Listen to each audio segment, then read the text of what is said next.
Welcome to Virtual Concert Hall's live programs. Thank you for joining us. My name is Jennifer Savage, and I'll be your host for today's show. Today, we will be exploring three key concepts: would, could, and should, as these terms relate to our lives and our experiences, anywhere from the lens of musician, artist, manager, performer, and all the way down to eye level of the crude and unfiltered human being. Would, could, and should, three key concepts. There is no one-size-fits-all answer, and this could leave you with more questions than simple answers, but it's more real that way, and that's what we're here for.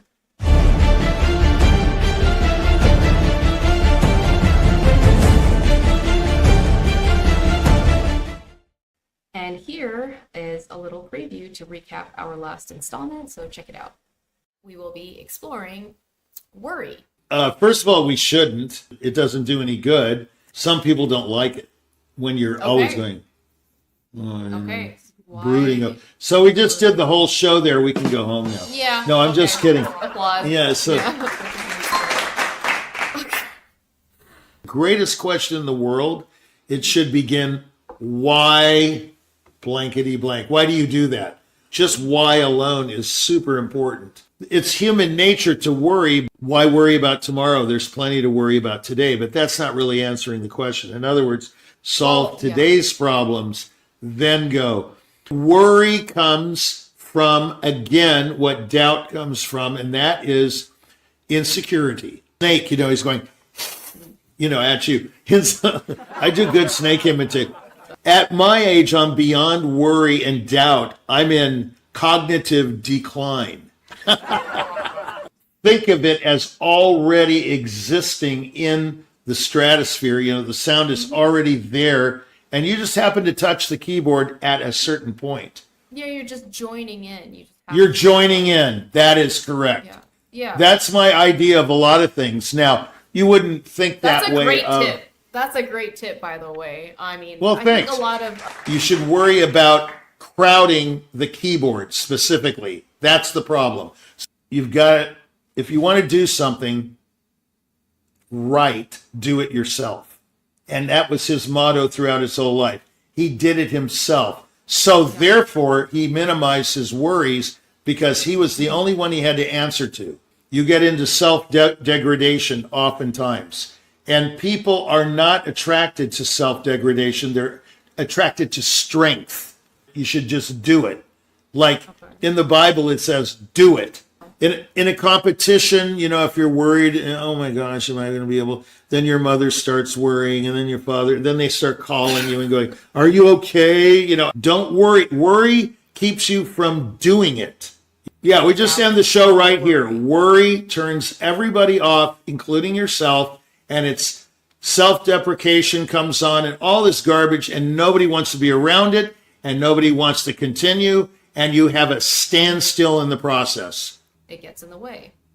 It gets in the way. That's good. Gets in the way. All right. I like that one. That's with the fork tongue. And, thank you. I think the people like that. Thank you.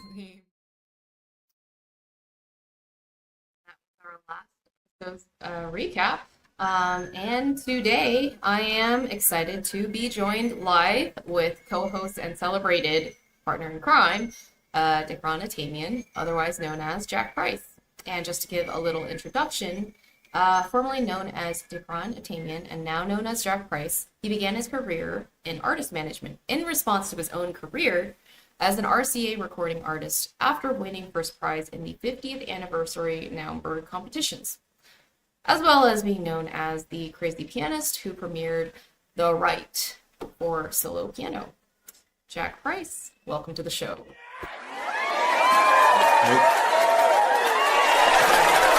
What a rousing, amazing crowd we've got. Amazing crowd, right? Yeah, that was very funny. That recap was interesting. It's funny how you never remember what you say. Yeah, except for... I can't remember a thing from the last show. Yeah. Okay, so let's get right into it and dive into our topic for today, which is would, could, and should, and see what's behind door number 1.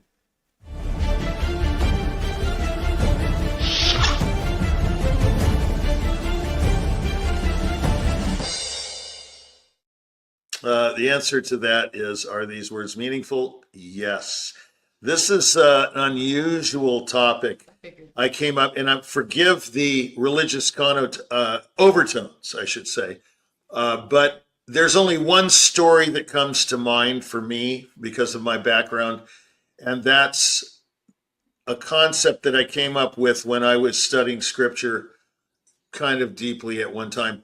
Yeah. And I came up with this. So Peter and Judas, these two characters, if you know the Bible, they're both basically doing the same thing, okay? Okay. Except that Judas is vilified for life. He's the ultimate villain. Right. And everybody is sympathetic to Peter because he repents and admits his faults and is, forgiven and all that. Okay, but they basically did the same thing. This is a huge concept for me, and I hope it brings some relief to some people. So, Peace. Yeah. some peace it did to me. Yeah. So Judas betrayed Jesus in the garden, Right. and Peter denied him in the courtyard. If you remember the story, if anyone remembers the story, while Jesus was on trial, Peter was questioned by an onlooking woman saying, "Aren't you his disciple? Aren't you affiliated with this Nazarene?" Blah. He said, "No, I'm absolutely not." And then, Jesus predicted that he would do that 3 times. He denied Christ 3 times, and then the cock crowed and went cook, cook. Yeah. I forget how roosters. I think everyone remembers cock-a-doodle-doo. I think Cock-a-doodle-doo. everyone remembers Judas's story, but not so much Peter's. I mean, Right, that's why I'm bringing it up. So, but the incredible thing is that everyone remembers Judas, just what you said. Nobody remembers that Peter did the same thing to Jesus, okay? So here's the deal. Judas betrayed him. Judas killed himself afterwards, within a few hours. He committed suicide. Some feel he hung himself. Some say he fell into a pit of fire. Nobody really knows, but basically the hanging on the olive tree is basically the story, and the 30 pieces of silver are strewn into the garden, and they call it the potter's field, where the money was. He was paid by the Sanhedrin to betray Jesus into their hands so they could try him, send him to Pilate, and crucify him. Okay, that's the story. But didn't Peter do the same thing? Peter sits around the fire warming his hands, and they're all accusing him of being associated with this Nazarene. And he says, "No, you're crazy. I do not know him." Number one. Then someone else comes in and says, "Yeah, I've seen you around with Jesus, kind of on the countryside, at the Mount of Olives. And you're crazy. I've never heard of this man." And then the third time, he vehemently denies ever knowing him. Then the rooster crows. Now, this is very dramatic, and whatever you believe, whether it's true, not true, it has a fantastic story that I believe no one's ever told. So the greatest story ever told. Here it is. This is my concept. Now, I have to preface this by, I think this is original thought, but I'm not sure. I don't know if anyone's ever come up with this before. So that's a disclaimer. Hard to know that. Yeah. Okay. Judas would he forgive me? He's saying to himself, I'm so bad. I betrayed him. I handed him over to the enemy to be killed. There's no way Jesus would forgive me. Then he says to himself, should he forgive me? No, because I'm so bad, because I handed him over to be killed. Then comes the best part. Could he forgive me? Meaning, is he really the Son of God? Is he really the Christ? This applies to everything in our life, piano playing and everything. Just listen. So it's, would he forgive me and save me? No, because I'm so evil. Should he believe and save me? No, because I'm so bad and evil. Could he believe me? No, because I really don't believe he's the Son of God. That's what it comes down to, is back to our first or second show, belief, faith. Do you believe in something? Can you back it up with the goods? Or are you just lip service? Now, the flip side of the coin, Peter. Would Jesus say forgive Peter? Absolutely. All he did, you could say it's a lesser of two evils, but it is not. Right, there's He gave him up. You can come up with more so than with Judas. Okay. No, he was just trying to save his skin. Judas, on the other hand, didn't have to save his skin because he got paid to hand him over, so he's in with the good guys or the bad guys. Depends on how you look at it. Everything, what we discussed this earlier, depends. Everything depends on circumstance, the surrounding area, wherever you are. Are you in Egypt? Are you in Phoenix? Are you in LA? It all depends. Okay? So Peter, around the fire, and this woman saying, you know Jesus. He's saying no. But he bitterly weeps afterwards and goes off and spends the next 3 days until the resurrection thinking and bemoaning. But then he has a breakthrough on Sunday. He says, he has forgiven me because I know my master. I know he will forgive me because we know him. We ate with him. We slept with him. We were with him for 3 years. We know. But Judas did not say that. So we get to the part, would Jesus save or forgive Peter? Of course, in Peter's mind, he knows he would because he knows him. Should he save him? Of course, all sins, if you are a Christian, can be forgiven. All of them. Okay. All of them. The penalty is different, maybe, but in the eyes, but could he forgive him? Meaning Peter, for betraying him or denying him is more what he did. Yes, because Peter believes he's the Christ. Okay. Yeah. It's all how you look at it. Would, could, should. Yes. Would Jesus forgive Judas? Well, of course he would. But Judas, the kernel of thought is, why am I following this guy? He's not who he says he is, because he didn't throw lightning bolts from his eyes in the trial and kill them all and have all the angels rush in and save him. Jesus had a different idea for his mission, and so did his father, right? So he's doing the will. Within Judas's mind, he already didn't believe that he's the Son of God, so therefore he doesn't truly believe that he could be capable of forgiving, a sin, to that gravity. Right. But after he betrays Jesus, he says he's betrayed innocent blood. And he goes back to the Pharisees or whatever and says, here's your money back. We don't know if that's actually true, but we do know that he committed suicide. So there's some repentance and kind of reflection. Yes, there's a hint that even the bad Judas has repented. Therefore, he has to be forgiven because repentance means never do it again. Admit that you did it, cough it up, and never do it again. We're all guilty of this, and that's the lesson. Okay, we have to decide in this particular case whether we believe in something. Would we believe? Should we believe? Could we believe? It's all would, could, should. And if you look at life and everything you do, it all comes down to these three words. All of it comes down to it. Well, should I open the door? These three concepts when it comes to when you try to decide what to do in your life, I guess, right? It's like, what are we doing here with these three words? You must decide. That's right. And they decided definitively. Judas kills himself. Right. Peter repents and knows that he's saved. Yes. He does not kill himself. So ultimately it's to be or not to be in Hamlet. Shall I kill myself or shall I live? That's the question. Not to be or not to be. Okay. And so there you have it. The second door, and see what's behind that door for our next topic, subtopic.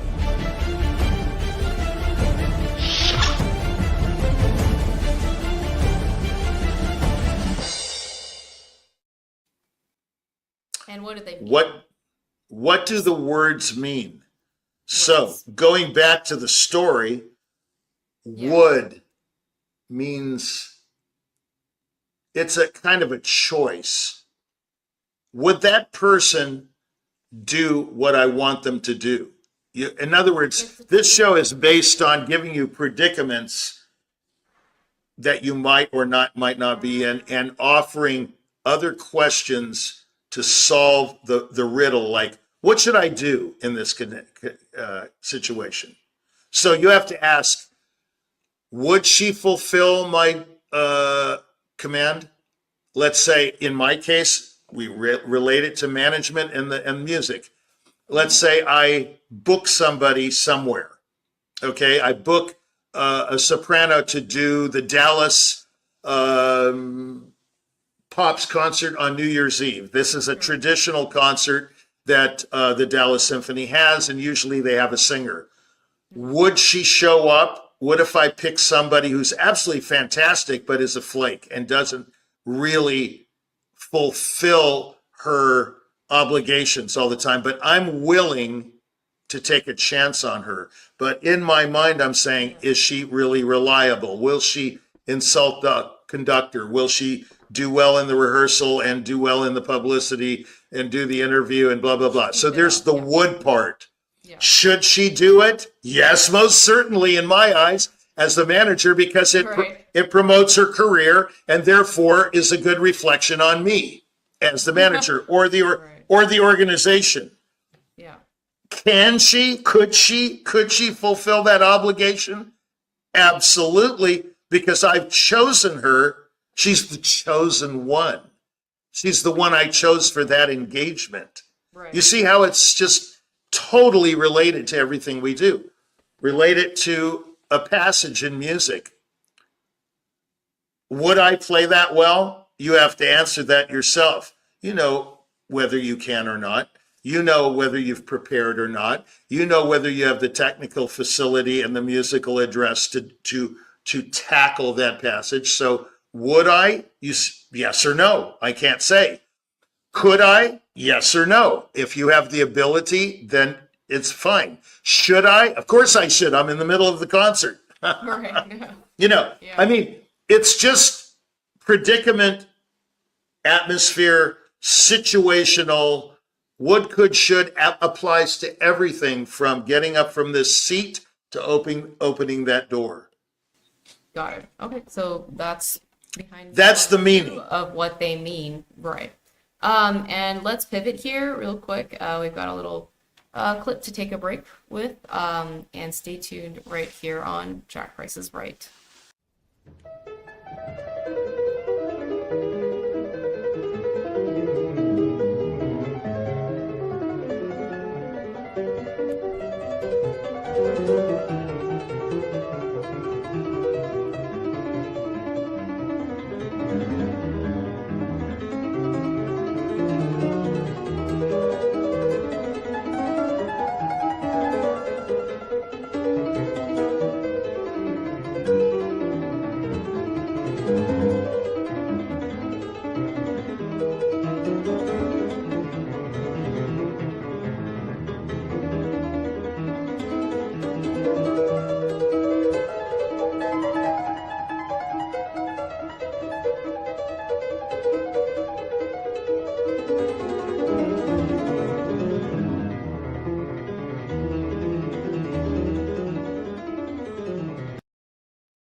That was a little clip we had here featuring Ron Natamian on the piano, playing the Bach Second English Suite.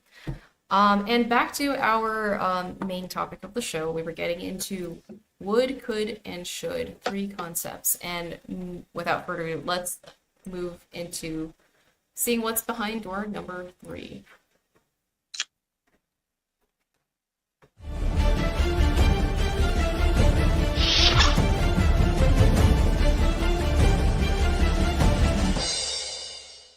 So yeah, would, could, and should. These are the main things we should think about. But why? Why do you think that? And tell us what you really think, Jack Price. Well, I will always tell you what I really think. Okay. That's why they always say, Richie, what do you really think? Because it's so obvious. Okay, so why? Yeah. Why are they important? Why should we think about these 3 words?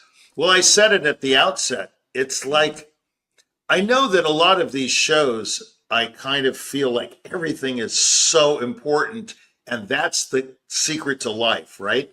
It's like faith. That's the secret. I mean, that's what I'm getting at, that all of these topics, I've thought about them all my life in relationship to my career and to my, as a manager and as a pianist. Why are these 3 words? Because all those words are important. They're encompassing both your life experiences, from being an artist, manager, performer, all of these things, but also it's very encompassing in your life in general. But yeah, why are these things the main things that one should think about? Because they're the very substance of what life is. If you want to talk about motivation, would I do it? Would she do it? Could I do it? Should I do it? Doesn't that just completely cover everything? It really does. There's another passage in scripture that says, don't go into avenues where you know you're going to get in trouble. That's basically the crux of it, the kernel of thought. Mm-hmm. Don't go where you know you're going to get in trouble. I mean, you can use that like, should I mean, there's so many things I can think of right now. Like, should I tell a conductor off in the middle of a rehearsal? Which, I'll be honest with you, now that my career is over, I was dying to do all the time. And I'll have I've done it many times, but not during the career, only at the end of my career when I knew I didn't want to play anymore. I would say ridiculous things. I'll even give you an example. Should I do this? No, but I did it.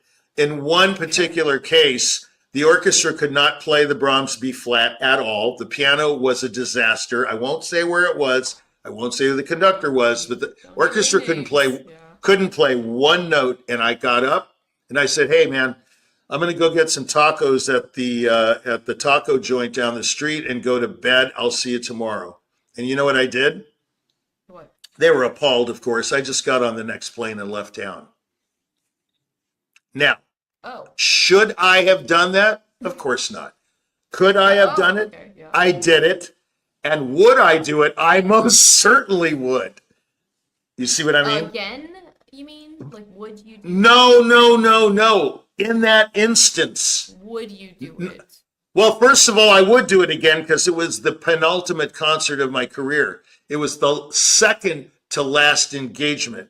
The next engagement, I was recording the second Brahms concerto in Poland. I most certainly wouldn't have done it there because, of course, the orchestra was terrific and there was no problem. Okay, but the question is that I knew I was going to end my career in Poznan a week later. So I didn't care. Would, could, should. In that instance. Would I have done that on my New York Philharmonic debut? No. Should I do it? No. Could I do it? Yes. I'm totally. Okay, so you ran through those 3 concepts and made your decision, right? Absolutely. That's what this is all about. Would, could, should is all about making a decision, and isn't that what we're always talking about?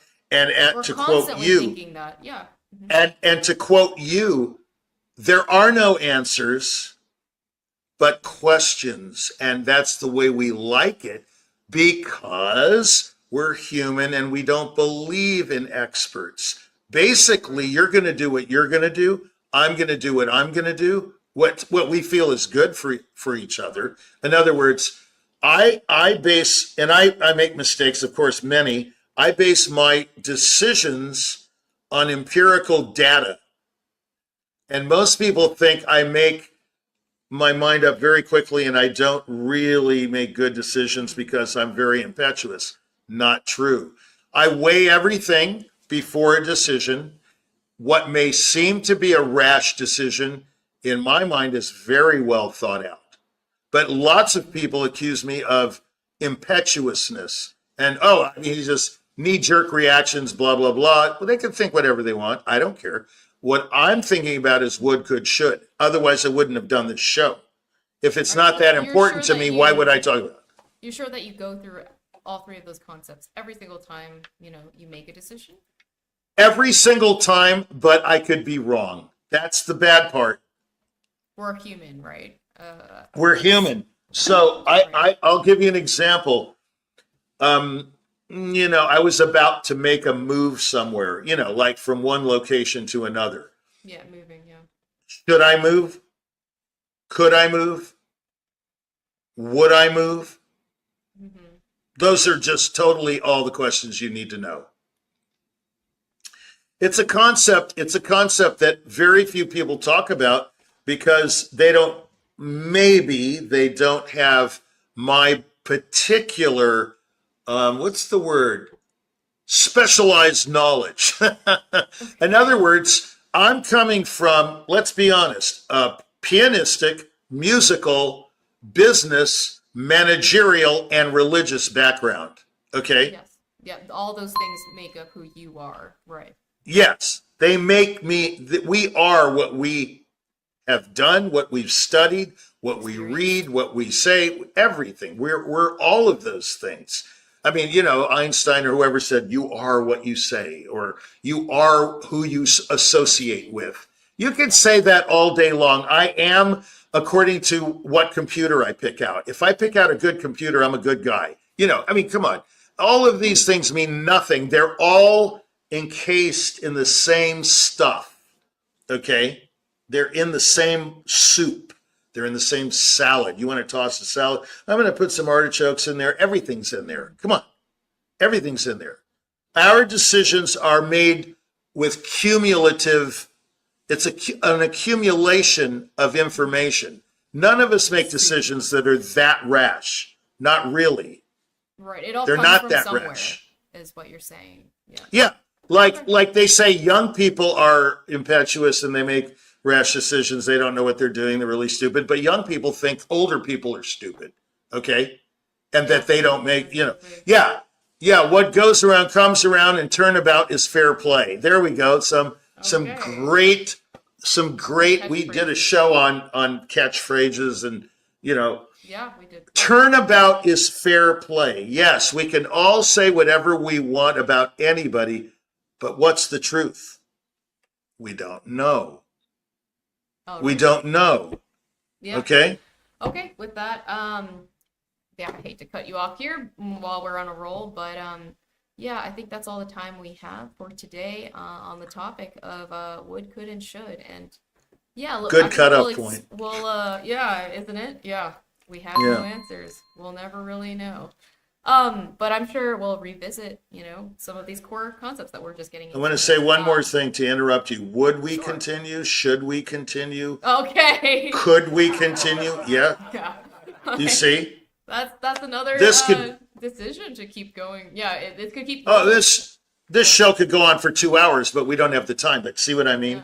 Yeah. And so, yeah, it's been really awesome to get into. And let me just... It was fun. And with that, let's see here. The time is right, and I think we gotta go. And let's take a moment here to thank all of our partners and sponsors that make together with us, with our team here at Virtual Concert Halls.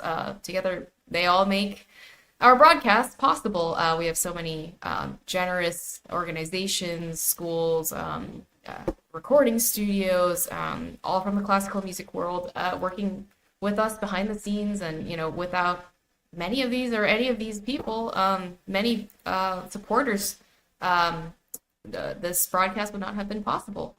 And we have so many collaborators working with us.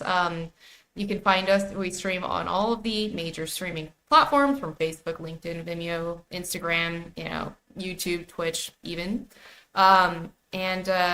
Also, I want to give a big shout out to the production team. Today's broadcast was powered by Krisztian Palagyi. Sorry, there's Kiki, directing behind the scenes. Couldn't have done it without you, my team, and all of our partners. And thank you for being with us. With that, that's all we've got today. This has been Jack Price's Right Show. I'm your host, Jennifer Savage, and I hope you've gotten a little something out of it. I know that I did. See you next week.